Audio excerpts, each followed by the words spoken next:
Assalamualaikum warahmatullahi wabarakatuh. Perkenalkan, nama saya Habibi.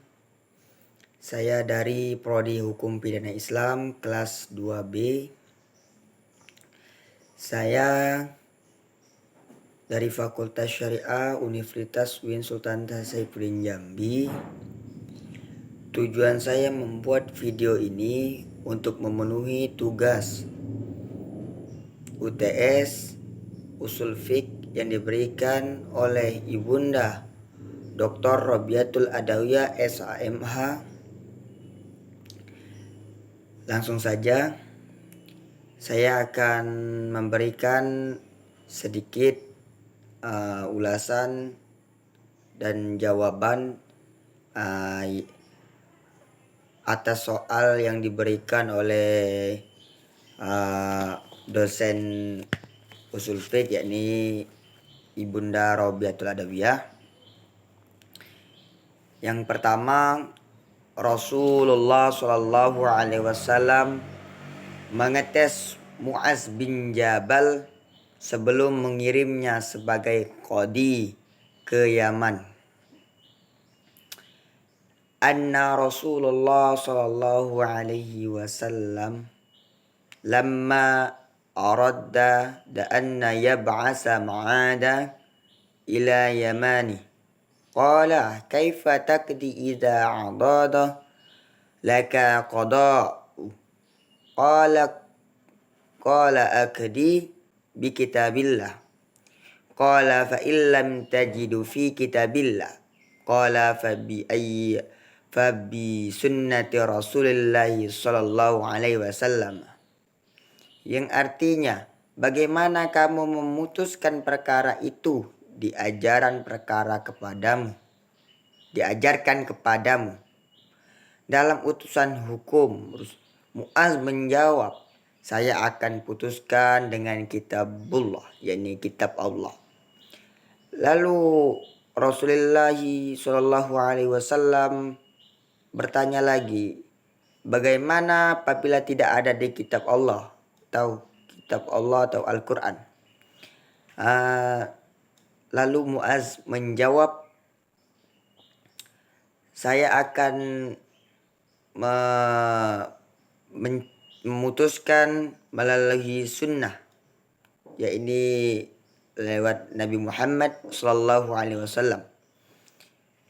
Lalu Rasulullah Sallallahu Alaihi Wasallam bertanya lagi, bagaimana kalau apabila kamu tidak menemui di sunnah?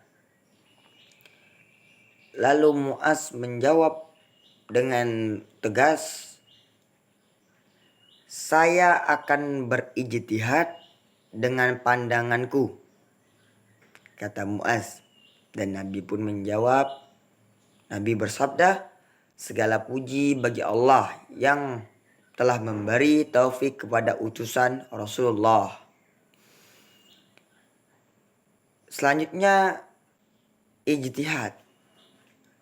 Ijtihad adalah usaha yang sungguh-sungguh dan sebenarnya bisa dilaksanakan oleh siapa saja yang berusaha mencari ilmu untuk memutuskan suatu perkara yang tidak dibahas di dalam Al-Quran maupun hadis dengan syarat menggunakan akal sehat dan pertimbangan yang matang. Ijtihad menurut saya masih dibutuhkan di era modern atau zaman sekarang. Karena mengapa? Karena tidak cukup dengan Al-Quran dan Sunnah atau hadis untuk memutuskan suatu perkara di masa saat ini, yakni masa modern. Dan selanjutnya 5 contoh ijtihad di masa Khalifah Rasyidin. Pertama, Umar bin Khattab berfatwa bahwa wanita yang dicerai putus itu mendapatkan nafkah dan tempat tinggal. Yang kedua, Umar dan Ibnu Mas'ud menetapkan bahwa iddah perempuan hamil yang kematian suaminya ialah sampai ia melahirkan kandungannya. Yang ketiga, Ibnu Mas'ud dan Umar bin Khattab radhiyallahu anhu menyetujui bahwa wanita yang cerai tidak haidnya yang ketiga. Dan yang keempat, Ibnu Abbas berijtihad tentang iddahnya seseorang wanita yang ditinggalkan mati suaminya sedang dalam keadaan hamil. Ia harus menunggu kehamilannya. 5. Melawan nabi palsu, di mana Sayyidina Abu Bakar As-Siddiq menjadikan suatu mushaf Al-Quran. Di masa Sayyidina Utsman bin Affan dimulainya dakwah Islam secara terang-terangan. Di masa Sayyidina Umar bin Khattab radhiyallahu an, Sayyidina Umar bin Khattab beliau mulai memeluk agama Islam. Lalu selanjutnya contoh ijtihad di masa modern ini. Saya contohkan ijtihad di masa modern ini, contohnya kita di saat ini kan kita sedang berada di fase Idul Fitri, masih di suasana Idul Fitri. Jadi saya akan contohkan di dekat-dekat saja ya di masa-masa sekarang ini. Contohnya kemarin, sebelum terjadinya Ramadan itu para ulama itu menetapkan satu Ramadan, dan akhir Ramadan itu ditetapkan lagi para ulama menetapkan satu Syawal. Nah, bagaimana untuk menetapkan satu Ramadan satu Syawal? Ada sebagian ulama menetapkan menggunakan teknik kalender, hitungan kalender. Ada juga sebagian ulama menggunakan teknik melihat hilal, ya, bulan. Jadi kalau bulan sudah timbul berarti itu sudah memasuki satu Ramadan, dan begitu juga satu Syawal. Nah, jadi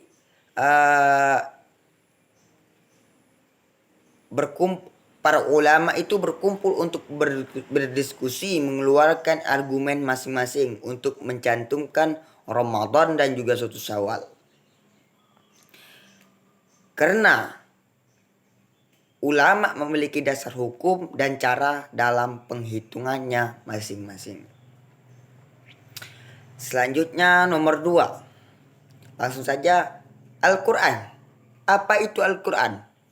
Al-Quran adalah sebuah kitab suci Al-Quran yang diturunkan Allah kepada Nabi Muhammad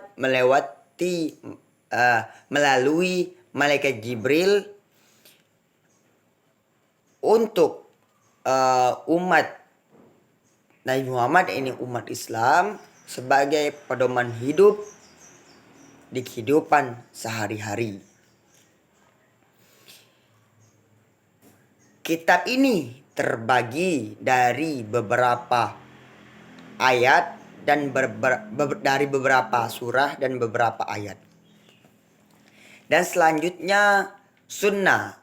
Apa itu sunnah? Sunnah adalah sumber hukum kedua di dalam Islam setelah Al-Quranul Karim. Isinya tentang sikap, tindakan, ucapan Rasulullah disebut sebagai hadis. Ijma adalah kesepakatan para ulama dalam menetapkan suatu perkara hukum. Dan hukum baru memiliki kesamaan dalam sebab, manfaat, bahaya. Ijma adalah kesepakatan para ulama dalam menetapkan suatu perkara hukum dalam agama Islam berdasarkan Al-Quran dan hadis. Jadi itu ijma. Selanjutnya kias. Kias adalah penetapan suatu hukum dan perkara baru memiliki kesamaan dalam sebab, manfaat, berbahaya, dan berbagai aspek dengan perkara dahulu sehingga dihukumi sama.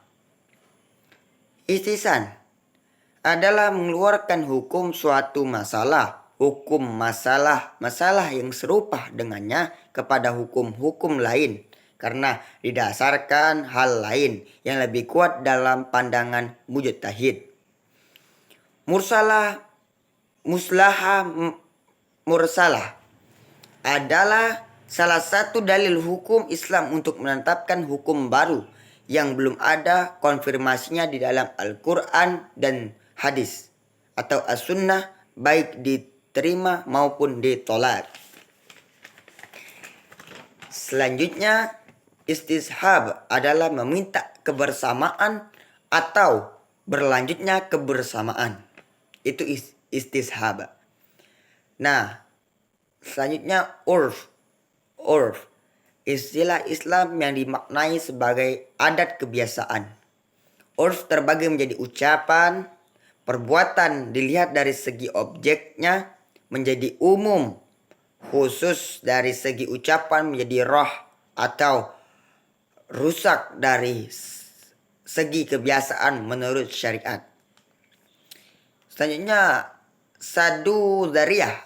Apa itu saddu zariyah?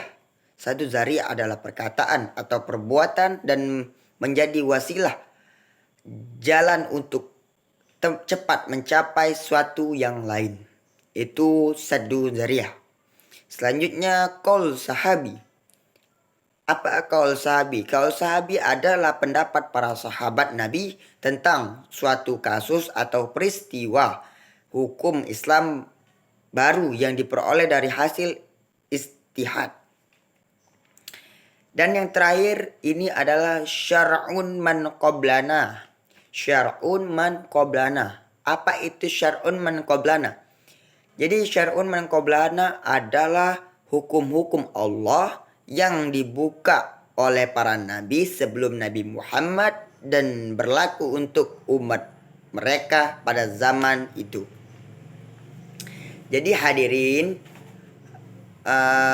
sahabat-sahabat sekalian, semua teman-teman, mungkin hanya itu yang saya dapat sampaikan. Kurang lebihnya saya mohon maaf apabila terdapat kekhilafan dalam video ini, banyak kekurangan. Saya mohon maaf yang sebesar-besarnya. Saya akhiri. Wabillahi taufiq wal hidayah. Wassalamualaikum warahmatullahi wabarakatuh.